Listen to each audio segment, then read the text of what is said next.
status. Ain't gon' lie, I really wish they would like a cabin. I ain't do no front, get my money on the back end. Yesterday's price ain't today, now we taxing. Way out the field, ain't no way out. No way out. They always told me I'm the wave, like I'm way out.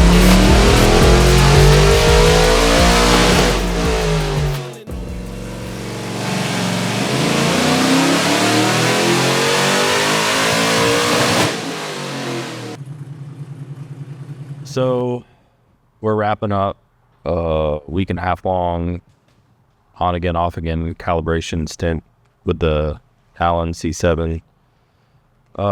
We had some pretty big updates over the winter. We haven't really posted much about this car or shared much about it, just because we're busy and it's social media has its place, but we usually make it take a backseat.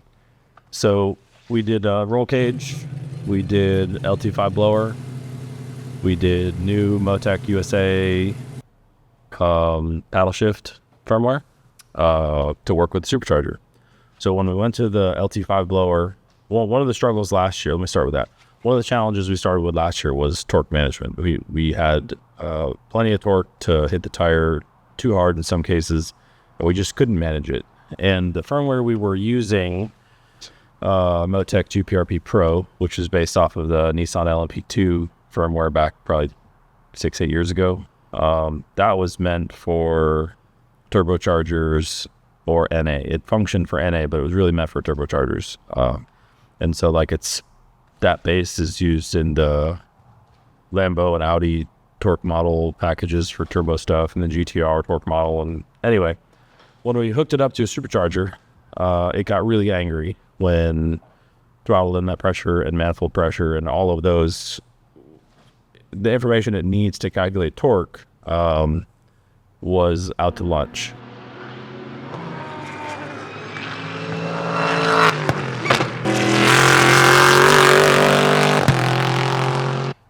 Corbin Johnson initially got us calibrated for Super Lap last year. It's about a year ago. And we ran the car with no bypass. So we were making about 830 or 850 wheel, no supercharger bypass. It was wired shut because one, the ECU struggled with control.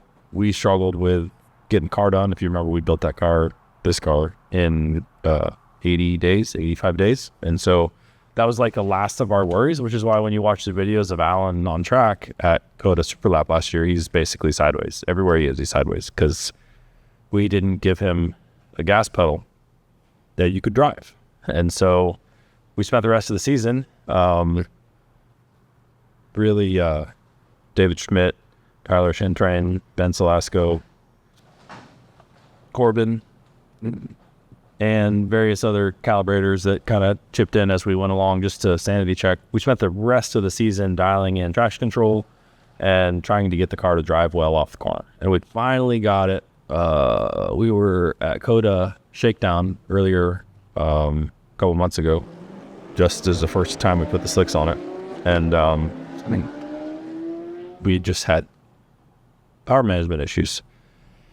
And the good thing is that prior to that test in December, we had PRI, and we sat down with Nick and Vit and the guys from Motec USA, and they were willing to write us a firmware that had their torque model in it, and it had a proper control for the supercharger.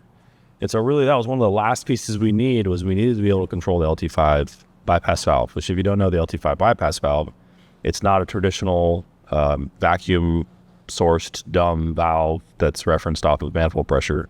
It is an actual 65 millimeter throttle body that is normally open, and the ECU controls the throttle body inside the blower as the boost control. And so we have it configured really well now, and torque demand and torque aim and supercharger boost aim, everything is functioning like you wouldn't believe. It's pretty incredible to watch it all come together. And over the past almost 2 weeks, Thursday will make 2 weeks, the car has sat here on our new dyno, and after 30 minutes of running, you know what that does to supercharger. Coolant temps 210, intake manifold temps 130, It made 950, less than stock boost. So we have a 3.4 upper and an 8-inch low. And so made right at 90, 85, 90 kPa boost. And so I'm happy with that, because now that we have the supercharger bypass under control, we can turn pulley size down, and now we have control. It's not easy to do that, and it takes time. So shout out to all the boys for just grinning and bearing it and making it happen here.